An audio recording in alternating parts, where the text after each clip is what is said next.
You guys blew away what we expected, and we have way more orders than we thought, but we're getting it all packaged up and shipped out today, so you guys should have them all by the time this video comes out. We want to thank you guys. While the limited edition kits are all out, there's still plenty of shirts and sweatshirts available for you to go grab, so go check out shopdiy.com.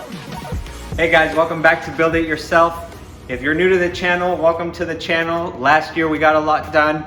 We built the world's first 6.8 liter 4-valve C-headed engine, and we got this thing fired up in November of last year on an engine stand, and we unveiled the car it's going in. It's a 2017 Lincoln Continental. We got the engine shoved in the last video, had to cut out pretty much the whole firewall. We've cleaned it up a little more, took out some more material because we're just deciding to build a whole new firewall. So in this video, we're going to be putting in the firewall, working out the little details of like pedal placement, steering shaft position, making sure we got all the room we need for those manifolds.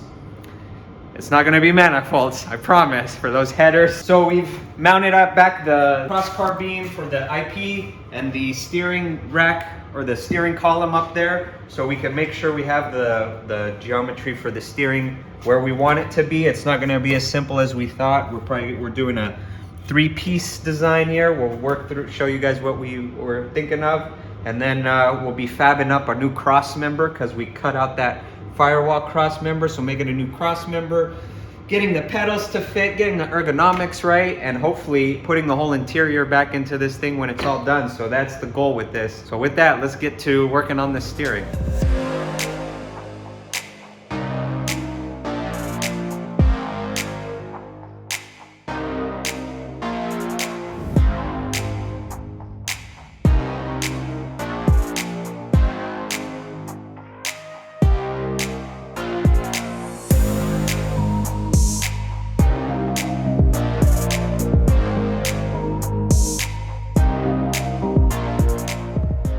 So stepping on the inside, we got the seat in the position. It's going to be in the stock position.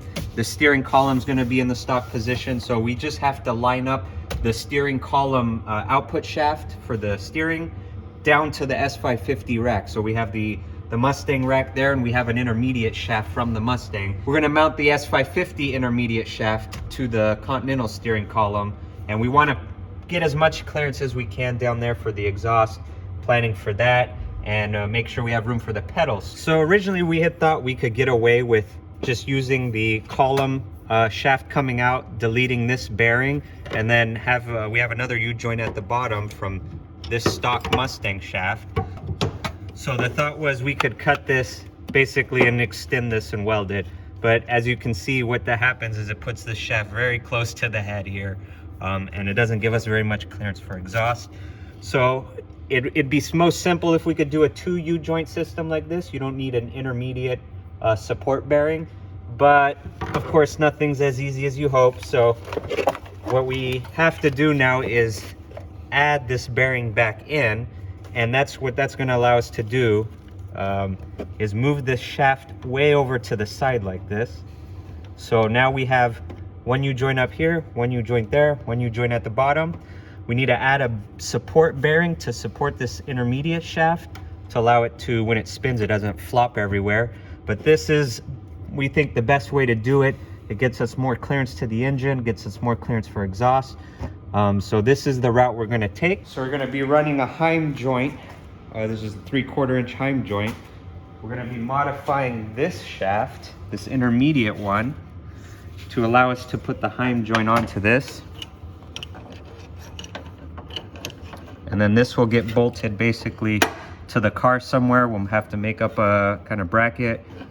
And then this will support that center shaft, and this will do that. So not too bad, worse than we were expecting, but it's not too difficult to get that to work. So now we got to weld that piece back up and mount that support Heim joint, and the steering system, we could actually steer this now instead of trying to move it in and out with our hands on this wheel, because that was a pain in the ass. So the first order of business is, here's that intermediate shaft. So we have to get the Heim joint to work with this. We had to grind this down a little bit, this interface, to get it to slide over, but it's still a little loose on this part of the shaft. So instead of leaving this, what we're going to do is remove this section of shaft and replace it with just 3/4 inch bar, this gets a lot tighter fit.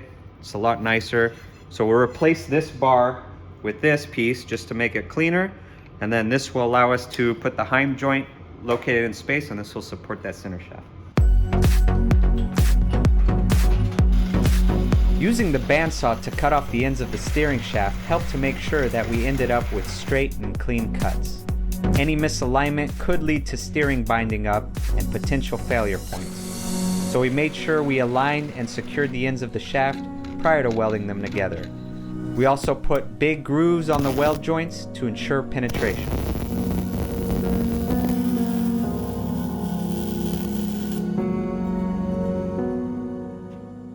All right, well, now that we got the steering stuff figured out, we've taken everything back out, we're gonna get started on a cross member. So if you remember last episode, when we were cutting out the dash, we actually cut out a pretty big cross member that's used to span from this rail to that rail. For us, we're not so worried about rigidity because we have the subframe hard mounted to the body, but we are going to use it as sort of a support or a mounting for our sheet metal pieces for the firewall. So we're just gonna add it back. We have plenty of space. Our plan is to use the same 2 rails, so from one side to the other, and we're probably going to have to shape it so that it fits around the transmission. So it's gonna have a little bit of curves here. So we got this 1x3 square tube from the metal store. We're gonna use this as the cross member. It's plenty beefy and it's going to be narrow enough that it's not gonna take up a lot of room because we have to fit pedals and other brackets in there. So we're gonna start by mocking something up with that piece of wood. We're gonna start from one side and just walk our way to the other side. We're gonna attempt this method of essentially starting off with your bend. Right, so this is how we are picturing the cross member to look like after the bends. And what we're gonna try and do is translate this template of paper onto the pipe.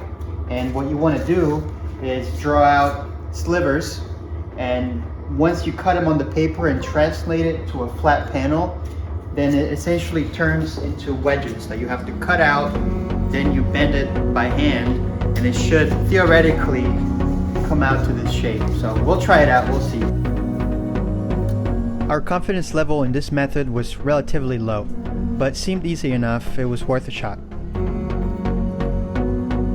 Once we had translated our paper template to the metal, we were ready to make our first cut, and it's probably a good thing we measured twice. If I start cutting here, that means this is the side of the car, the rail. Yeah. Oh, That that's looks a very problem. small, right? So we had to start over, making sure that we placed the bend in the right spot this time. Then it was a matter of cutting out the marked areas.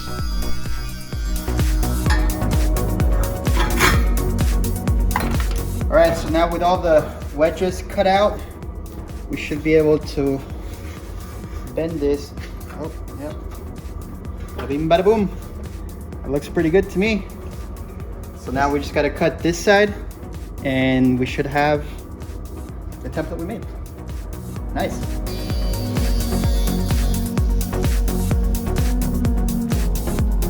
With the first cut out of the way, we repeated the process on the next marked area.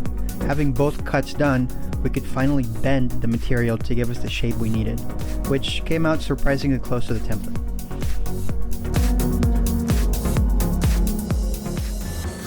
All right, so that's what it looks like. Nice. We're gonna have to do a lot of grinding and stuff, but this is actually came out a lot better than I expected, honestly.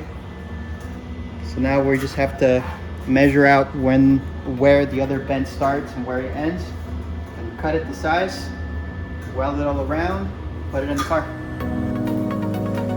With all the bends and cuts done, it was time to weld all the gaps closed. And after inhaling about 100 pounds of metal dust from grinding all the welds flat, we were finally rewarded with the finished piece. So now it looks like it was made this way. Yeah, that method of cutting and bending turned out to be pretty easy and very accurate, so it's good to know. But now we've already cut the sides here, you can see, so we've cut it at an angle so that it meets the body rails. So now this member is ready to be butted up to the body and tacked in position. So let's go put it on the car and see what it looks like.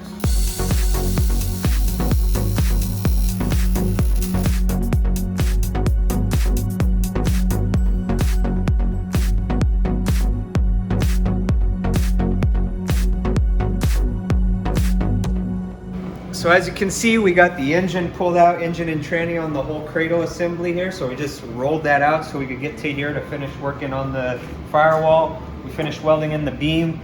We've notched the beam and kind of sculpted it to allow some clearance for the steering shaft that's coming through here. So we'll finish welding that, and we're starting to work on the firewall. So it's ultimately probably going to take 1, 2, 3, 4, 5 pieces to finish up the wall, but we're starting with this, the big top easy piece.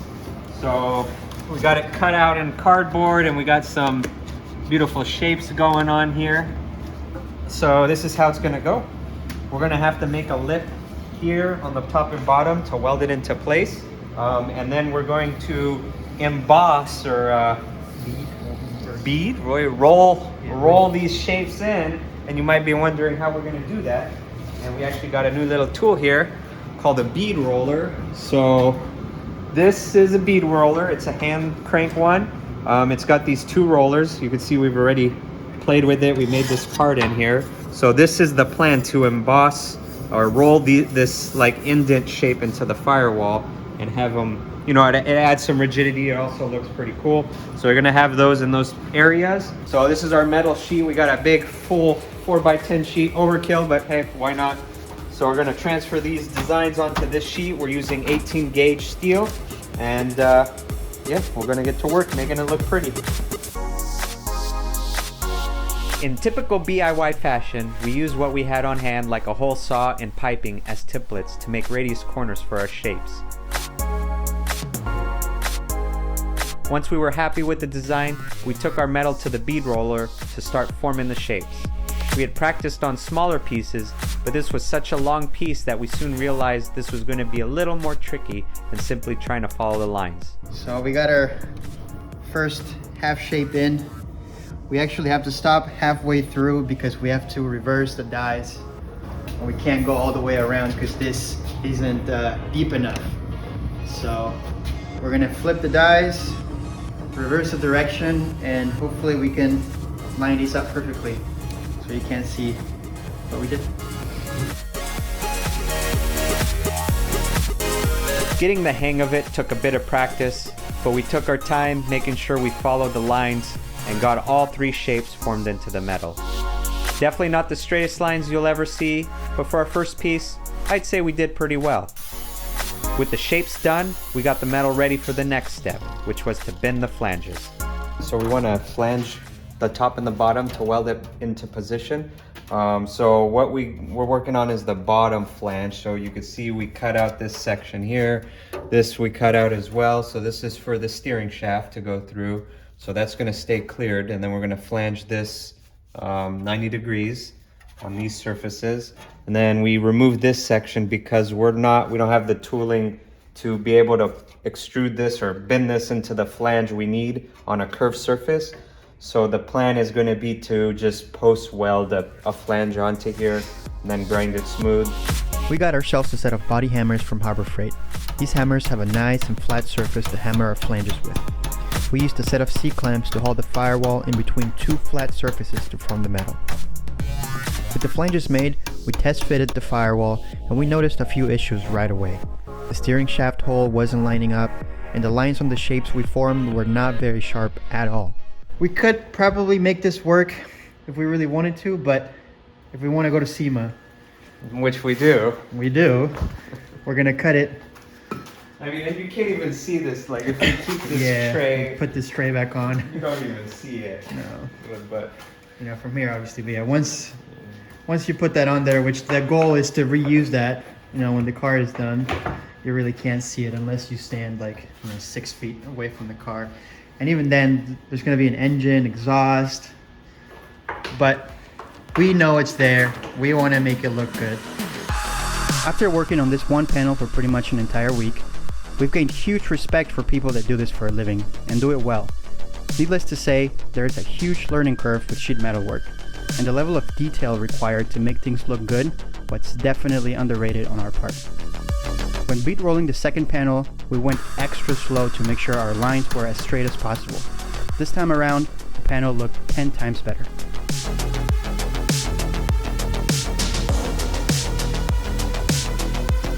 To make flanges for the curved areas, we bent straight pieces using the Crossmember as our shape guide.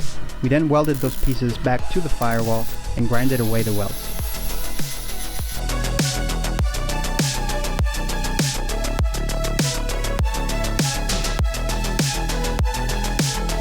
With all the flanges out of the way, we were ready to weld the sheet metal to the body.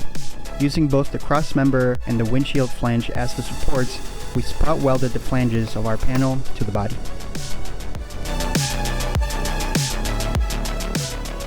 The firewall, or the big piece of the firewall, is fully welded. We got it done last night. It looks pretty good, it's sturdy. We added a lot of rigidity up here, obviously. We had some struggles with welding. We had to go back and forth between TIG and MIG, but it's all done now. So the plan is to move on to now these cap sides. So we talked about how we left some openings on either side. So we whipped out one side already. This is the idea. We added some bead rolling. The plan is to then have this fit in this cap. We're gonna weld on the inside where we left the tabs, the flanges, and then we're going to weld around here, and then eventually we'll sim seal everything so it's watertight and everything. But that looks pretty good. So we're gonna move on to the other side. Once we're done with these two pieces, we should be able to move on to the floor pan area. Jack already cut this side. I cut this side last night, so we're now ready to start adding metal and stop cutting more, because pretty much done with cutting at this point. So there's enough room here for we can fit 2 V10s activities. So let's do the other side. Making these smaller pieces was a bit quicker than the large firewall part. We catted these parts up in cardboard and transferred it to our sheet metal. Instead of a full perimeter flange, we opted to bend tabs to spot weld these pieces into place. Because the beads were starting and ending inside of the panel, we used a modified hollow punch to give some shape to the ends of the beads.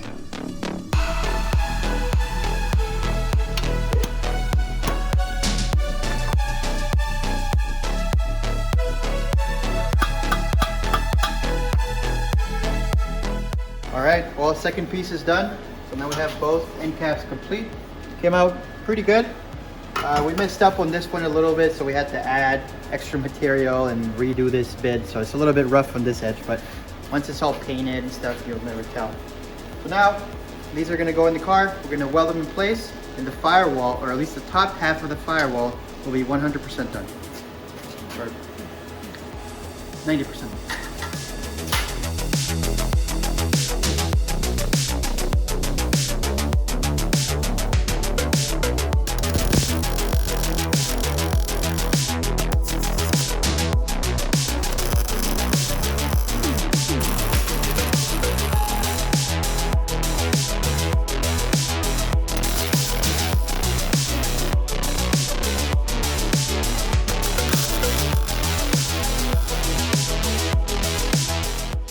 Well, the firewall is fully welded to the body, nice and sturdy. Came out pretty good. When we started this video, we had this plan to finish the sheet metal trans tunnel, but we definitely underestimated how hard it would be to do sheet metal work. So it took us a long time to get this right and to a point where we're happy, but it turned out pretty well. You know, we've learned a lot of things along the way, so hopefully when we do the floor panels here and the trans tunnel, we'll be able to do a little better job. That's going to be the plan for next video. We're going to do the trans tunnel. We have it here. We're going to use the transmission to kind of shape the trans tunnel. We kind of want to follow the shape of the transmission. We don't want to do like flat panels, weld it together and stuff. We're also going to be working on the pedals. So we've actually bought 2 separate sets of pedals just because we weren't sure which architecture would fit the best. This is a floor mounted pedal from Tilton. And we also have the hanging, more traditional pedals. So we're gonna figure that out next video as well. We also got steering pretty much done. So we figured out how we're gonna route the eye shaft. We welded our nut here for the eyelet, so you can see it's threaded. So the idea is this is threaded into the body, and this will support the eye shaft going into the steering rack. Because of the engine placement, we had to move the firewall about 3-4 inches back from the original position. And you can see here, this bend is where the original firewall was. Obviously, this is a lot further back. Because of that, we can't use any of the stock heater core boxes, AC lines, none of that. All that is pretty much out in the trash now. So one of the things we've been debating back and forth is if the car has to have AC or not. So let us know in the comments below if you think the car has to have AC. We'll have to figure something out if you guys decide that's what the car should have. But with that, we're gonna call it for this video. We got a lot of work done, but we still have a lot more work to do. So look out for the next video. Thank you for watching. Don't forget to like, subscribe. We'll see you on the next one.